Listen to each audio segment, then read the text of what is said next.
Bien, chers frères et sœurs, nous célébrons aujourd'hui la fête de saint Yves, qui est patron des avocats et des juristes.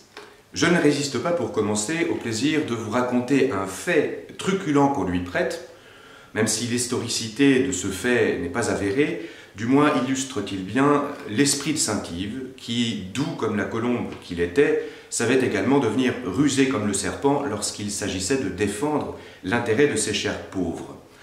En sa qualité de juge, il eut à connaître de l'affaire suivante.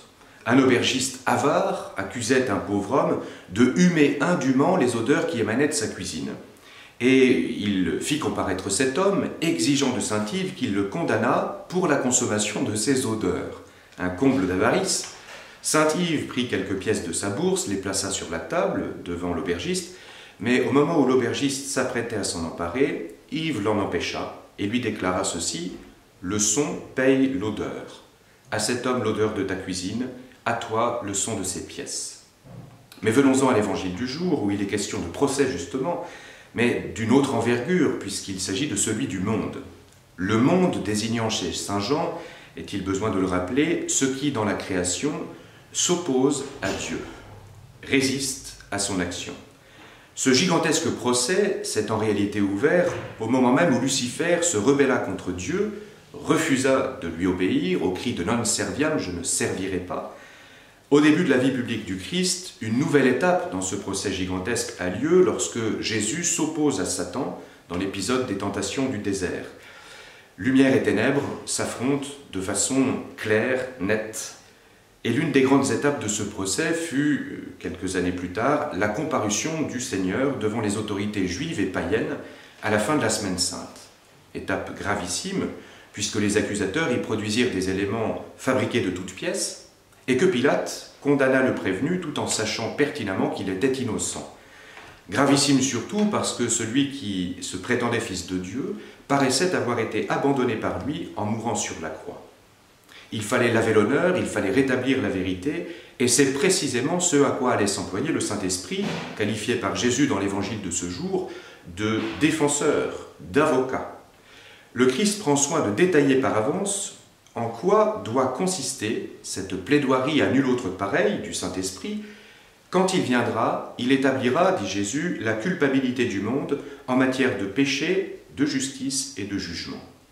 Mystérieuse sentence dont il nous faut expliquer les termes en nous appuyant sur les précisions que Jésus lui-même y apporte. Il établira la culpabilité du monde en matière de péché puisqu'on ne croit pas en moi. Il s'agit de faire prendre conscience aux hommes de la vraie nature du péché. Tel est l'enjeu du travail du Saint-Esprit. Jusqu'alors, on concevait le péché comme un manquement à la loi dans le peuple élu. Or, le péché est plus que cela, il est pire que cela. C'est, qu'on en soit conscient ou pas, un refus d'amour envers Dieu et un refus de confiance envers celui qui est précisément venu racheter les hommes du péché, Jésus-Christ. Il y a donc dans le péché quelque chose de mortifère, quelque chose de suicidaire, puisque le pécheur se coupe de la seule source de salut qu'est Jésus. N'avait-il pas affirmé, quelque temps plus tôt, « Sans moi, vous ne pouvez rien faire ». Mais les hommes n'y comprenaient pas grand-chose. Aussi fallait-il que le Saint-Esprit vienne l'enseigner avec force à l'intime de chaque être humain. Saint Pierre, après avoir reçu l'effusion du Saint-Esprit le jour de la Pentecôte, est désormais convaincu de ce fait, de la nécessité de se connecter, si je puis dire, à Jésus, seule source du salut, de se détourner du péché parce qu'il est mortifère à cet égard.